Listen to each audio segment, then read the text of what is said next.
Welcome back everyone to another video. Today we have the ALT Mive Style folder.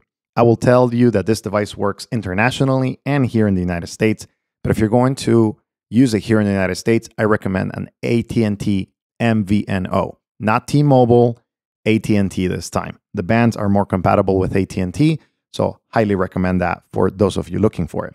This is an Android Go device, so it will have access to pretty much everything that the Google Play Store has. You can customize it and make it as smart or as basic as you want it to be. It does have a touchscreen, so you're able to use that more easily. Let's go over some of the frequently asked questions so you guys get an idea of what this device has. I like the device a lot. I think it's a good device. I think it does a lot of things very well, very fluid. It's not the best device out there, maybe because Android Go stutters a little bit more than I would hope with specifically some of the more complex applications. But if you're using this for very simple tasks, then I highly recommend it. So the device is quite large, however. That's something that I would like to call attention to. Here's an iPhone, and when open, the device, it's pretty large. It's larger than an iPhone. I think this is an 11 or something like that. It's also almost as large when closed. So that's something to keep in mind. It's going to be a little bit of a larger device than usual. So just keep that in mind. You know, it's just something per style or something that you want. It does have a 3.5mm headphone jack. It does also have USB-C, very welcome. And it does have a power button and 2 volume rockers. Nice camera as well. We'll go over samples in just a second. The navigation of the device can be done with only the keys for most apps, and for the apps that you cannot navigate with it, then you can use the touchscreen. So I like that. And when it comes to the messaging interface and the application, it's very nice. It does come with Keypad 12, which is a T9 keyboard, and it's triple click at the beginning. So as you see right here, you can type hello.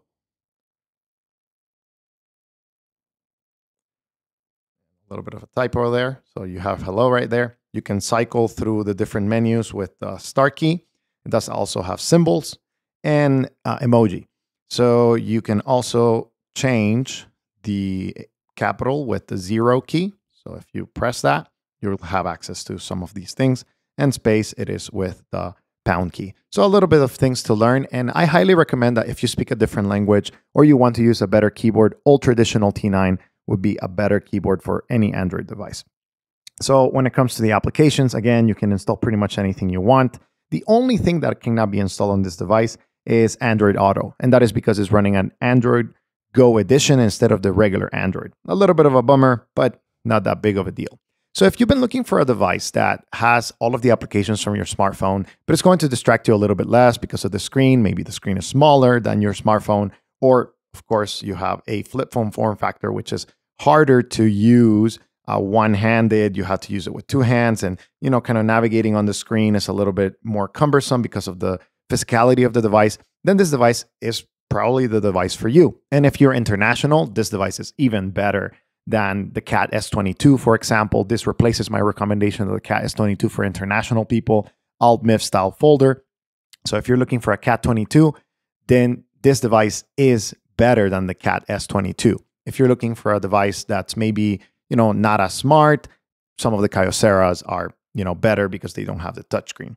Maps application works really well. As you see right here, I'm trying to load Starbucks, and it will give you, the different availabilities here in my area. It does take a little bit. It does stutter a little bit sometimes. And I think the reason why is because of the underpowered kind of processor that is using.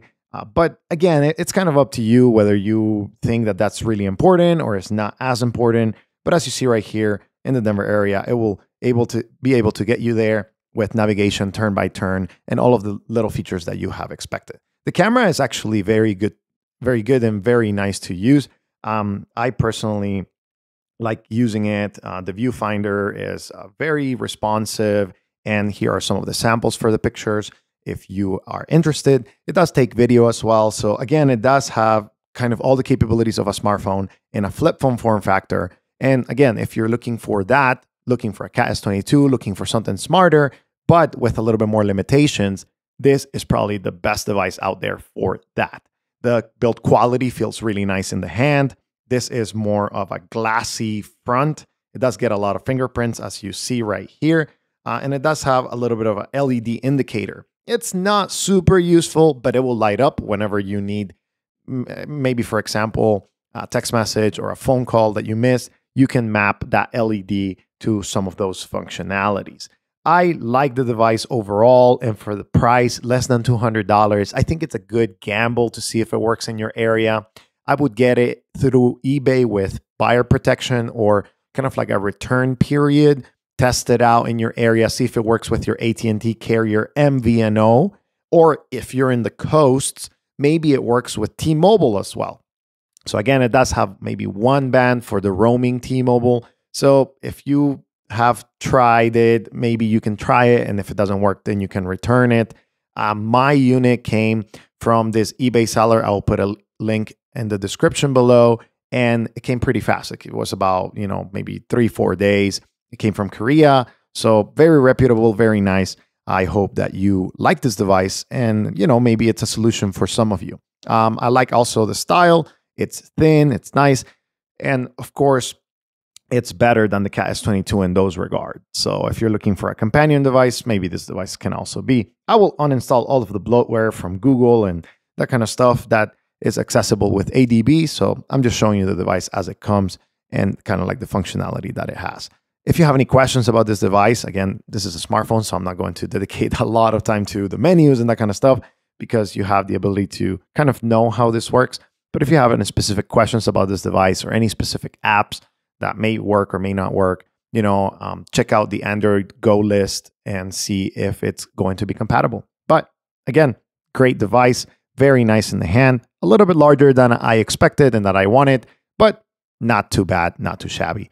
Very good. I hope this review was helpful. And again, if you have anything, put it in the comments. I'll be interacting with you guys. Thank you for watching. See you in the next video.